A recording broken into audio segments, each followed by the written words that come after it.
So a year ago today, I woke up in a prison cell with 10 years left on my sentence and was in a relationship with this amazing woman, but had never met her yet. So a lot has changed. That afternoon, I received a conditional pardon from the governor and I was released, just out into the world with an hour and a half's notice. Yeah, so this is our in-person anniversary as well. Yeah, so it's monumental for me, it's monumental for us. We wanted to share everything that's happened in the last year because it's pretty unbelievable. Yeah. So, I mean, there's a whole bunch of different categories. I mean, there's obviously, our relationship changed from just by phone and video, a few video calls to in person. Meeting in a cornfield with the budget in. Like it was high class all the way. So, yeah, and that has progressed. I mean, we got engaged. We moved in together. We bought a house. We got engaged. It's been a big year for us. Yeah. But, so that journey, like I said, we met in a cornfield, like next to the prison, which was just bizarre, and took off, and then ended up meeting my mom back, and she had to go back and take care of things, and then met all together that night. So she had known my mother because she interviewed me for a story back in 2019, back before she left TV News. And so, like, she and my mother had been in the house doing that interview for that story, and I had never been there before. So, like, she had a closer contact with, like, my mom and my family in some ways than I had.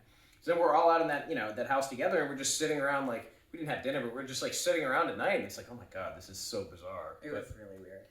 And then we kept my mom awake, poor lady. We, we were very adventurous our first couple nights together.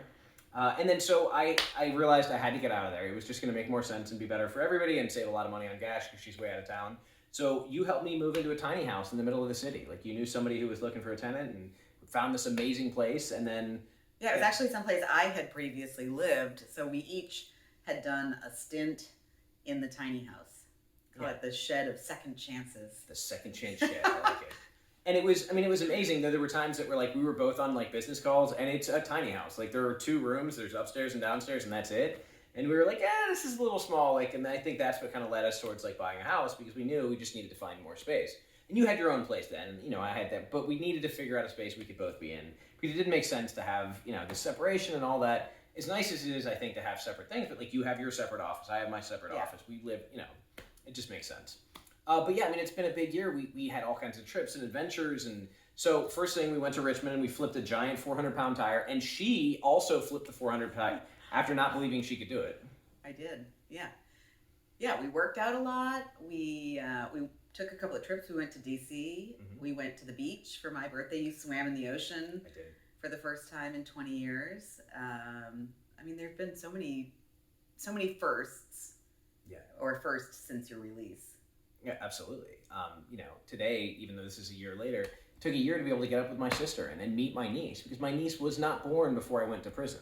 I had met her sister before I got locked up, but I'd never met her, and today I met her in a diner. And she's going to college. Yeah, exactly. So from not born to going to college, it's like, oh, I really was in prison for a long time. Like that kind of retailed it. But yeah, I mean, over those years, it was like I was really lucky with work because I had built up this like kind of community on Facebook where people were reading all my posts and my essays and things I was talking about. So as soon as I got out, I had people like offering me work and offering me jobs. And a local attorney who was an amazing civil rights attorney who was just like absolutely done so much for us in the prison system as far as just making sure we had the most basic civil rights and dignity, said, hey, I'm selling my house. Would you be willing to come by and do some work? And I was like, I'll do it for free. But, he paid me, and so I came out, and I had this structure and the freedom of coming by, like, really when I needed to, but having a clear project and being able to kind of edge into working, because, God, if I would have I thought I was going to get out, get a full-time job, and jump into grad school, and, like, I would have pulled my hair out. Like, I didn't realize how crazy it would be.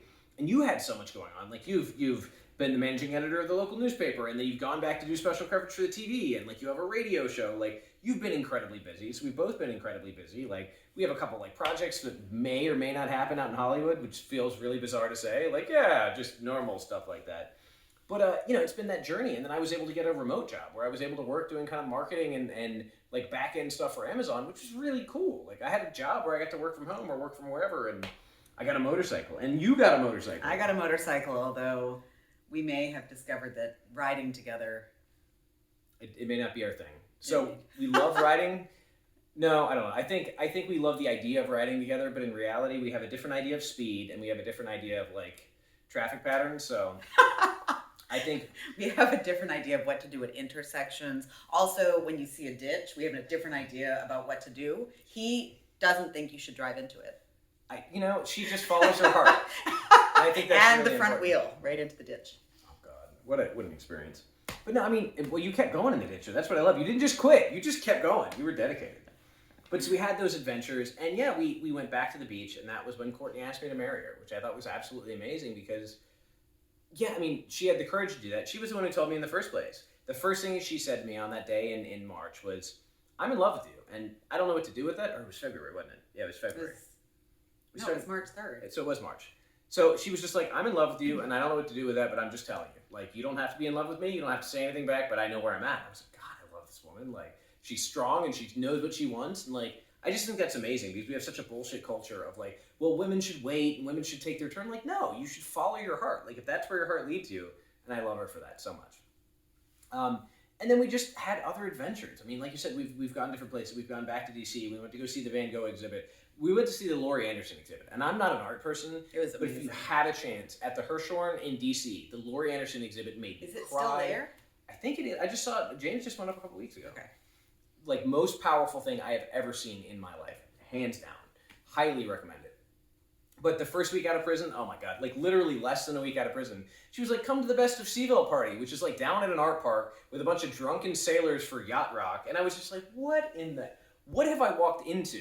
And then we go through the like magic forest. What is it? The Looking Glass. The Looking Glass is like it's like art inspired by like what is well, it? it's kind of Alice in Wonderland, but it's experiential. You go into it. It's tactile. You touch things. It was you insane. crawl through weird tunnels. It's all psychedelic.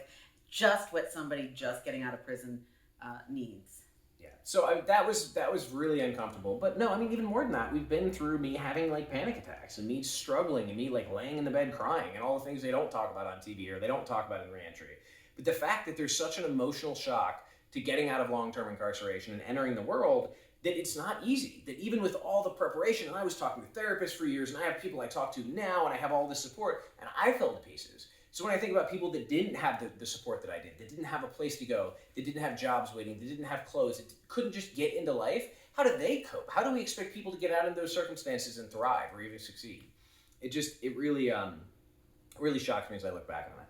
But it's been just such an amazing year, and being able to see my sister today was just such a joy. Being able to meet my niece. But then the big news, I mean, you have like the possibility of TV show stuff, which I'm really excited about, and I want to see your work, kind of recommend it. So she has this podcast called Small Town Big Crime with Rachel Ryan. They were both reporters with the local TV station. It's absolutely amazing. It is award-winning. I highly recommend it, Small Town Big Crime. I don't know if it's award-winning. I actually thought he gave it an award. No, well, it won the Best of Seaville award. Oh, it did. It Okay, is award-winning. It won an award. It was the best podcast in the local town last year. Which is awesome. All right, Let's give it's some credit. award-winning. Thank you, honey. Yeah, and I came up with this crazy idea to start a nonprofit. Actually, I didn't come up with the idea. Somebody basically came to me and said, "Hey, I really think you should do this." And I had thought about it before, and I talked about it, but it was like, man, well, I need to earn a living. Like, I can't do this. But somebody like made this possible. Somebody put the bug in my ear, and somehow miraculously, like a month in, we are established. We have 501c3 status. We're actually like a real nonprofit. If you check out second-chancer.org, like we're getting ready to start providing reentry services and emotional regulation services for people getting out of prison or getting out of long-term incarceration, as well as for the children of incarcerated parents. And we're going to start small, but the dream is like, we want to do this worldwide. I don't know worldwide, but we want to scale to the state and we want to scale nationally because we've recognized there's a lack. People are not getting the support and the services they need. Again, a lot of the support that I had was the support that allowed me to succeed, and most people don't have that getting out. And I want to make sure everybody gets a chance to make the best of their second chance. Because if we're going to be letting people out of prison anyway, shouldn't we make sure they have the tools they need to succeed rather than reoffend? Like, shouldn't we be preparing them rather than being like, let's just shoot the dice and see how fast they go back? It doesn't make sense. And if the government isn't going to do it, if we can't get somebody else to do it, why not? Like, let's just step up, because I know how hard the struggle is.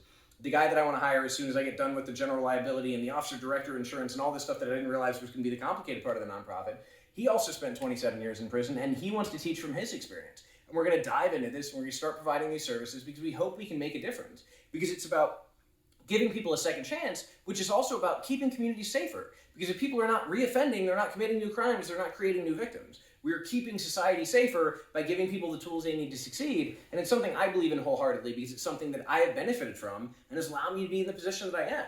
And people are like, oh, you're such a good example. It's like, well, yeah, because I got all the help in the world. Like, people don't get that help. But anyways, So I've been excited to go on this journey with you, and I've been excited that our dog Luke, who's now sleeping on the floor, has been wonderful and also vomited everywhere and been really obstinate and refused to leave the yard and refused to pee for some reason, like even when it's to his benefit and he wants to get a UTI, like, he's kind of obstinate, but it's been an amazing journey, and I'm really grateful to have been able to spend it with you.